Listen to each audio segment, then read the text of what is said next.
many reasons that I'm in this race. Our healthcare, our children's education, ensuring full value and processing jobs from our resources, and fair tax reform. But what connects them all? For me, it's just a simple idea. It's about choosing an Alberta where we all come together with the faith that tomorrow can be better than yesterday. I want Albertans from all regions, all interests and all backgrounds to work with me for what we could be. It's time for that change. After 44 years of boom and bust with no long-term plan, after 44 years of unaccountability and reckless fiscal policies,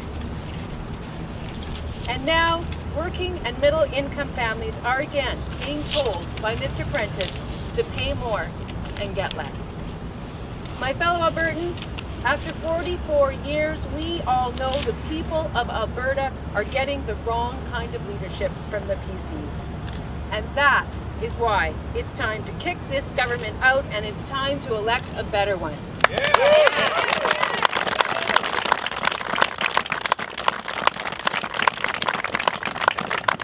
Well, I think that, the record of this Conservative government when it comes to promoting the quality of life for women in Alberta has been sorely lacking in many, many different respects.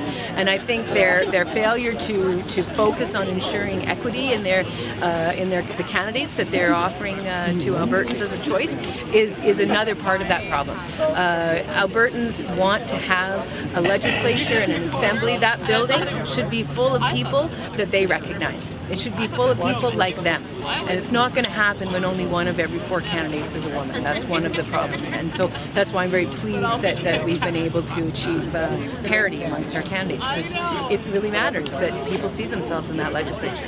The issue is that... The issue is the war chest. How concerned are you that you don't have enough to take on?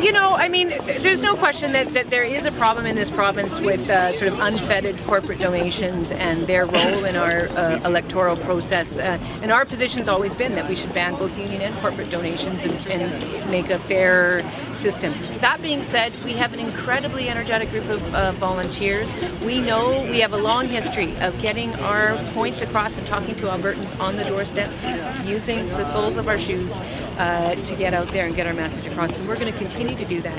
And what makes me really optimistic about this campaign is that we have so many more people out there than we have for decades, and so I really feel quite optimistic that we're going to be able to deliver our message, maybe through a different medium than Mr. Prentice, but it will still be delivered to Albertans, and we'll still talk to them, and I'm hopeful that more and more of them are coming to agree with our ideas.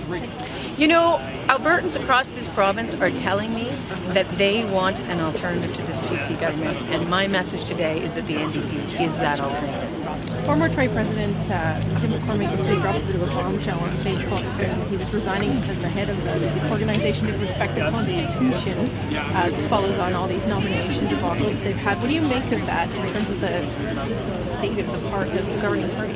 Well, I certainly, if I was someone who continued to be a Conservative member, and I think that group may be shrinking these days, but regardless, I would be very concerned about the transparency, the accountability, the democracy within my party. And as an Albertan, I would look at the rather autocratic way this fundamental democratic process has been compromised by the leader of that party.